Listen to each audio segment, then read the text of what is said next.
Hey guys, this is John, and I'm playing I Am German Shepherd in a 10-minute game on chess.com. He opens with d4. What do I want to play today? Let's play d6. Not my usual move, but mixing it up a little bit, offering a transposition to a Pirc. Okay, knight f6. So I'm putting this in the standard category. Again, I know it's a little bit fast, but let's play e5.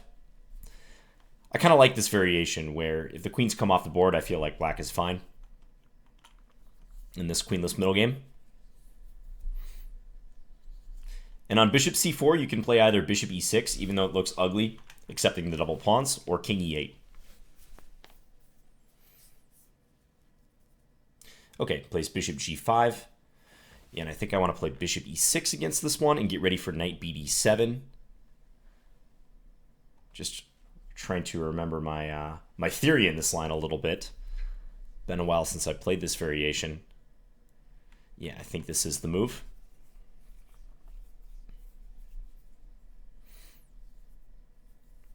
And 10 plus 0 also will force me to manage my time well, which, as you guys know, is always a struggle for me. Okay, castles. Think about knight bd7. Yeah, I think this is just the normal move.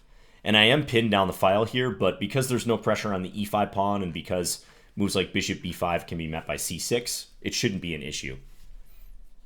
White could take and double my pawns, but then I get the bishop pair. I feel like my bishop coming out to c5 should be good. Okay, he does take. Let's recapture.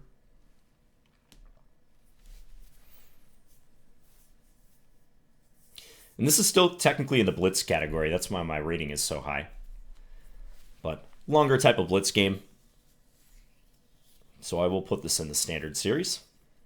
Okay, now from here, I think I'll probably play c6 and king c7 if I get the chance. And one thing about this line is black often obtains a mobile pawn mass on the queen side. Okay, knight d5. So this has a threat. White's looking to play knight takes f6 with this knight being pinned. I could give a check here, force the king to b1, but that may not be the best destination for my bishop. I don't know that I really want to take this knight because that gives up my bishop pair advantage. I could think about f5 here, but the move I'm most leaning towards is just king c8, because that will diffuse the whole knight takes f6 threat, and I can look to play c6 thereafter. Yeah, kind of get ready to play c6. Just scanning for other moves that make sense. I mean, maybe bishop c5 to attack this pawn. Knight takes f6, bishop takes f2. Not super thrilled about that position, though. Yeah, I think I like king here. So I'm going to play that. And then again, c6, and maybe put the king on c7. And yes, it looks a little awkward to play king c8 and then later king c7, but I also don't think this is going to be that constructive of a move for white ultimately, especially when I play c6 and the knight is just forced backwards. Okay, now bishop c4. So I think white's saying that when I play this, they're going to play knight e3 and look for a trade. But the first thing that flashes through my brain when I see this is what happens if bishop h6 check now? Because then knight e3, I can take on c4. And if king c1, I could play c6, knight e3, I take e3, he can take e6. And he's hitting my knight on d7 twice, so I'd probably have to take back. He takes here. And in that endgame, I know there was a lot of things that just came off the board. I feel like I should be better because white will have double isolated e-pawns. And I can get my knight to c5 quickly. I might, in fact, just win that pawn on e4. So let me rehash this for a second. So bishop h6 check, king b1, c6. I think the knight has to go to e3. I take it. He takes e6. I take back. He takes. And then maybe this knight move at the end. Looks good. Maybe one other move is f5, but I just calculated a forcing line that looks pretty promising for me. I don't think changing the move order c6, knight e3 helps. Just gives white a few more options. So, there's a check on e7. I have to note this check, although that check may not be helpful for white, actually.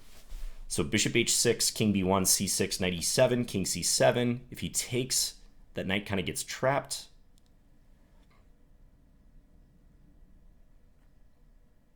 Yeah, I think it checks out. All right, so I spent a minute 36 on that. But this is a key decision because how white plays this now will affect things pretty significantly. So let's go ahead and play c6. And white may want to try knight e7 because I think that position after knight e3 is going to be pretty miserable. So maybe white should gamble here. King c7. I could play king d8, but then... Well, actually, king d8 may be stronger. I'm starting to modify some of my conclusions, mini conclusions I made just a moment ago. But yeah, actually, knight e7, king d8.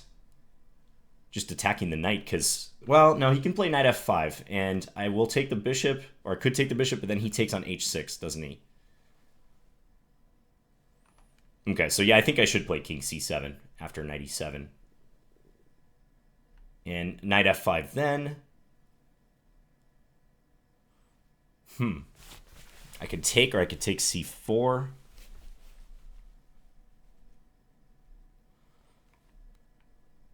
I'm not sure, but I definitely think white should go for this now. Yeah, he does. He does go for that. Okay, king c7, knight f5. Presents a few more issues than I would like. Because, yeah, after takes, I'm noticing this f7 pawn is kind of loose. Annoyingly enough.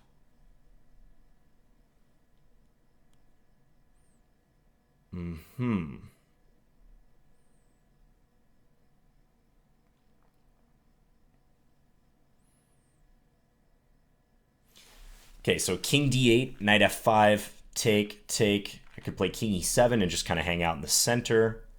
Not exactly what I had in mind, though. But might still be all right. At least my king is helping to protect the f-pawn. Maybe I should do that.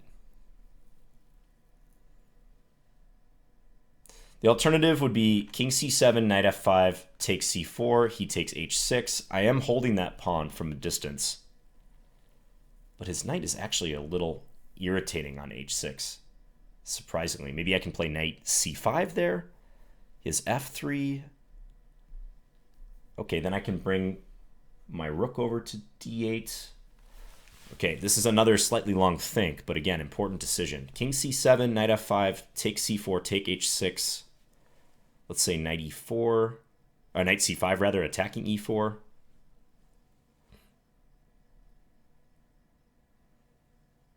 Okay. I'm going to go with this. So I'm somewhat regretting the decision I made earlier to play bishop h6. This may still produce a decent position, but yeah, I underestimated this knight e7, knight f5 thing.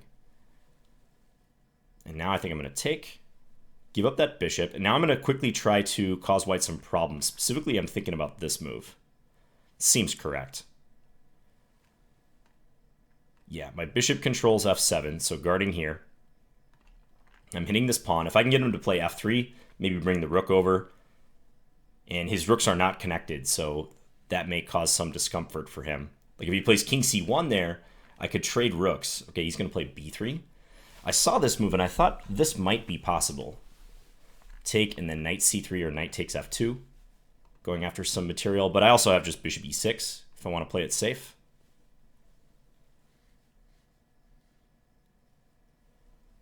Knight takes e4, he takes, I give a check on, say, c3.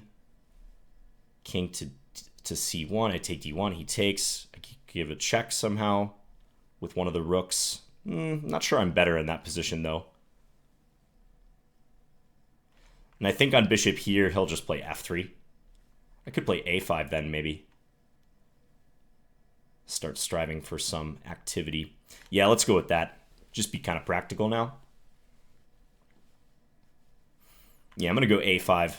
Start trying to open a new front over here. Try to play a little faster. Interesting developments, though, over the last 5 moves or so.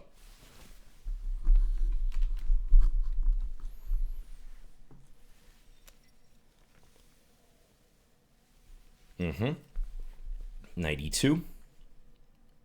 So if I play a4, will he play b4? Most likely. Keep the position kind of closed. So might want to hold off on that move. Actually, I get the c4 square, which is kind of nice. Let's play it. b4, knight d7, maybe pivot here. He might play knight g3 and into f5, although his knights are a bit superfluous, kind of stepping on each other's toes. Only one knight can occupy the f5 square. I guess I do have to watch this and then knight here. But if I have my knight on d7, I will be guarding that. Okay, let's do this.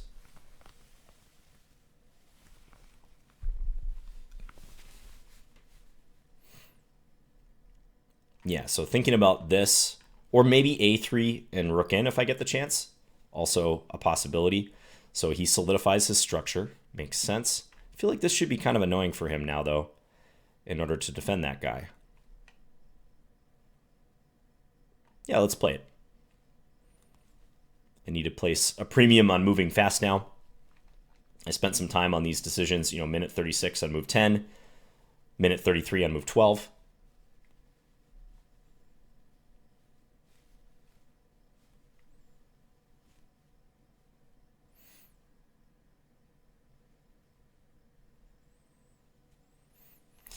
How does he deal with knight c4, though? Because the king can't come to b2, and if he comes to a2 to defend, then he's going to run into discovery. So I think he's probably going to have to put a rook here, but the timing of it needs to be arranged precisely, because if he does it now, I have options of bishop c4 with the skewer, and then maybe bring a rook over.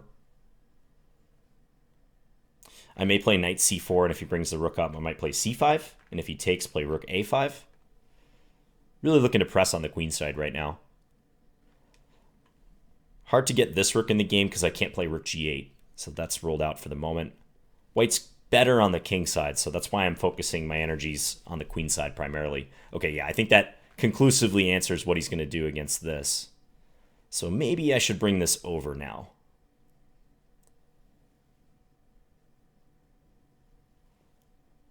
Or again, this c5 move. Or knight c4 first and then c5.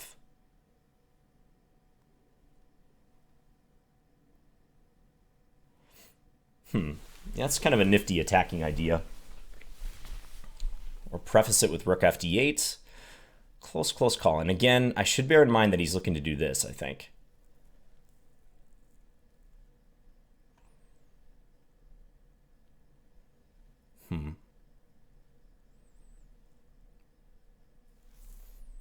Just giving this a bit more thought.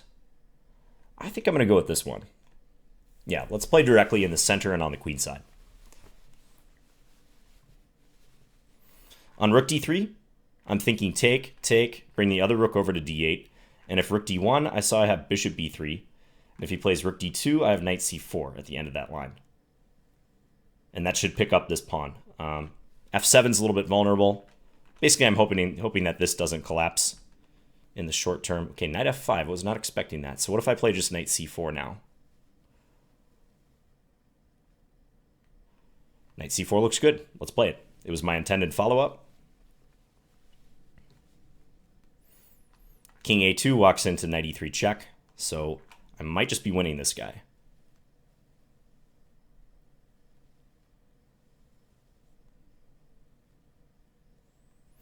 This will be a nice turn of events to win this pawn cleanly, because my a pawn is going to be a massive asset at that point.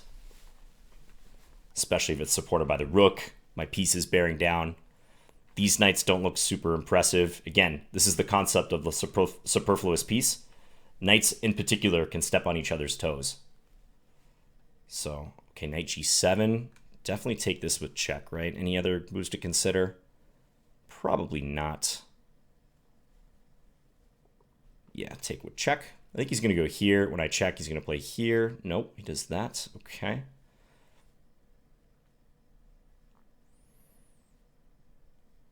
Okay, now I'm just thinking knight c4. Yeah, knight c4. And if he takes, try to run my a-pawn after this. This looks like the right post for the knight, though, guarding d2, b2. Maybe knight b5 was also interesting if I wanted to try to come into c3, but I think the way I'm playing it, especially in some looming time pressure, is good.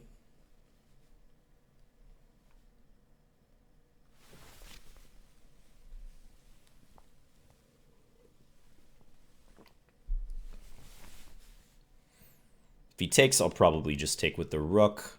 Could try to take with the king and keep my rook on the a file. Probably both good options, actually. Maybe king takes is a little bit better now that I think about it. Although then he has knight g8, which is kind of a funky move. Now let's take with the rook. Keep it simple. Okay, rook d1. Now I can trade, though. And I think I can just run this pawn, actually. He can't stop it.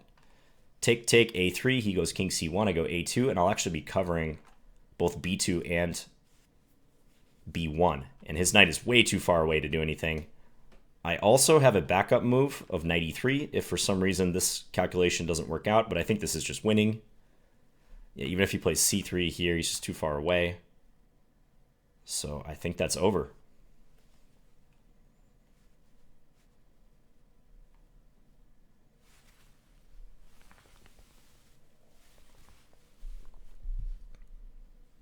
Yeah, he just never got to use this knight on h6. It was irritating over there, stopping rook g8, and I had to watch f7 constantly, but I was able to successfully shift the battle over to the queen side, and I think that's a good takeaway, and he does resign. So, tell him thanks for the game. I think that's a good lesson for you guys, shifting the focus of the battle when you're not better on one side of the board. So, it wouldn't have made much sense for me to play on the king side because I didn't have access to that file. I was trying to minimize the number of moves I was playing over there.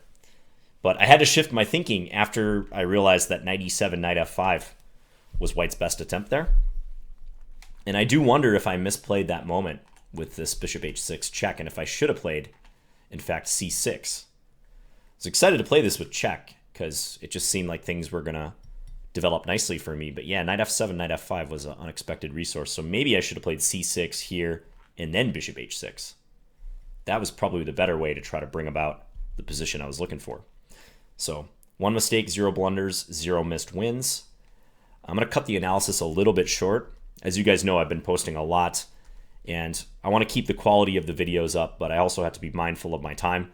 It's just very tough to do 45-minute, hour-plus videos on a daily basis, as you can imagine. So still trying to get in a decent quality analysis, but sometimes, some days you might get an abbreviated version just depending upon what's going on in my life and how busy I am. So hope you guys understand about that. Yeah, I think I'll be interested to see right around here what the evaluation is. I think I'm still better here. He needed to play... I was really expecting him to do something to address this a3 pawn. You know, rook d3. This is hard, though. I mean, knight c4 is coming. Maybe he can play rook d3 here. I was thinking about ideas with this and then taking, but if ever I trade my light square bishop, there's a twofold problem. One, my pawn on f7 is undefended, and two, he's going to use the a2 square, which previously was almost unthinkable because I had all these discoveries if he goes to a2. So I think he could have put up more resistance there with rook d3. But yeah, opening-wise, I'm mainly curious about this moment right here, because I think c6 was better than what I did. And for white, I don't think they should be in a hurry to play bishop takes f6 in this line. I know they double my pawns, but they give up the bishop pair, and I think I'm willing to make that trade-off. Actually, the dynamic flavor of the position kind of favors black after this. White's a little underdeveloped, too. And I think white's best chances for an advantage from the beginning, for the record, are connected with bishop c4 right away. This main possibility I was saying where black has bishop e6 or king e8, both with some significant amount of theory. If you want a model player who plays the black side of this line excellently, Alexander Strikovic, Strikovic. He's a Croatian grandmaster. He's been playing this system for a long time. He's a good player to study. I've actually played him before in an over-the-board game, and he gave me a lesson in this type of structure. Okay, let's click over to the analysis board. So d6, King's Indian players, you guys might also like this move. Just a flexible move. Sometimes white will play knight f3 in order to discourage e5, because d6 does hint at the fact that black may just play e5 on the next move. And sometimes King's Indian players use this move order to avoid lines like the Samish, where white's playing f3 early on, then duck back into their favorite opening later. Had he played knight f3, I might have played the old Indian, which is knight f6, knight bd7, and then e5. That's an interesting system. I've also dabbled with bishop g4 here, kind of an offbeat line, the Wade defense. Black has options, knight f6, and going into the king's Indian also, of course, as I just mentioned. But he plays e4, and now we're in the Pirc. Knight f6, knight c3. Yeah, fun fact, it's pronounced Pirc rather than Pirc. I said Pirc for a long time in my chess career until someone corrected me, I don't know, maybe 10 years ago. But you hear Pirc a lot, especially in the US. But yeah, Pirc. So e5. The more common way of playing the Pirc is g6, bishop g7, but I kind of like this system.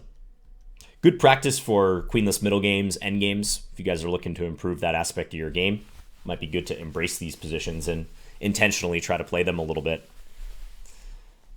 So, okay, let's just turn on the engine roundabout here. Yeah, I know f4 is one line. White can try to, if takes, play e5. Although I think this ends up working out all right for black, because black can play h6, counterattack the bishop. Black doesn't have to succumb to this pin. And if bishop h4, there's g5. I do remember that variation, though. But taking on f6 unprompted, just to give me double pawns, like, doesn't seem quite right. Okay, king c8 was decent. Yep, because white was threatening knight takes f6 here.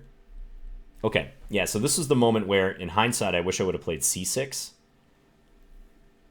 Yeah, and the engine does say that's a good move. Rook g8 and also bishop c5 are suggestions, but let's see if c6, knight here, and now bishop h6.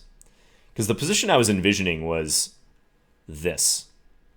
And I thought this would be an awesome endgame for black if this occurred, because I've got this pawn mass, which actually is pretty helpful, controls many, many squares. Knight c5 is coming to attack this e4 pawn. The engine agrees. Black is better by almost a full point here. King c7, connecting the rooks. Yeah, white's going to have a relatively useless pawn structure in the center, just subject to attack. So that's probably the way I should have done it. So what does the engine think about my bishop h6 move? Still says small advantage black, king b1, c6, knight e7. I mentioned king d8, but yeah, I think knight f5 will come again, and this is probably an inferior version of the game. I mean, maybe... Okay, computer wants me to play bishop f8, kind of go backwards. Yeah, I just don't like my king here. It feels like I'm going to have to move it again. So king c7, I think I made the best of that decision. Oh, bishop f8 is interesting. Yeah, I wasn't really considering it here. Especially because I had burned some time. I just went with the straightforward capture on c4. And then knight c5. The engine thinks this position, if anything, is a little bit better for white now. He played b3. It says f3 is better. Okay, f3 I was thinking about bringing a rook over real quick and attacking this. Because white can't go knight e2 now. Knight h3.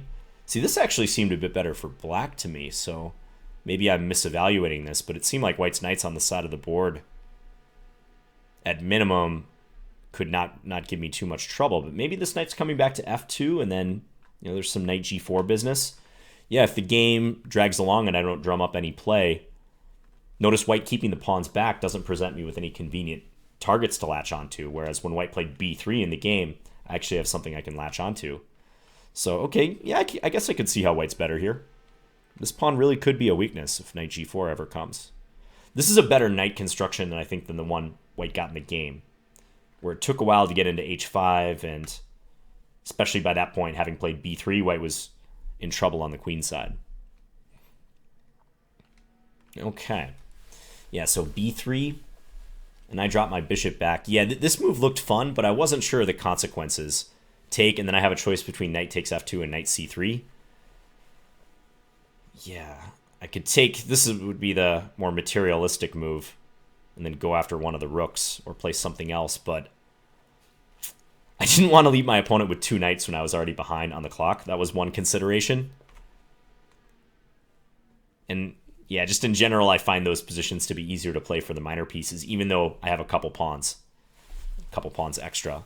But f7's loose. I mean, this formation, it's not the most mobile pawn formation.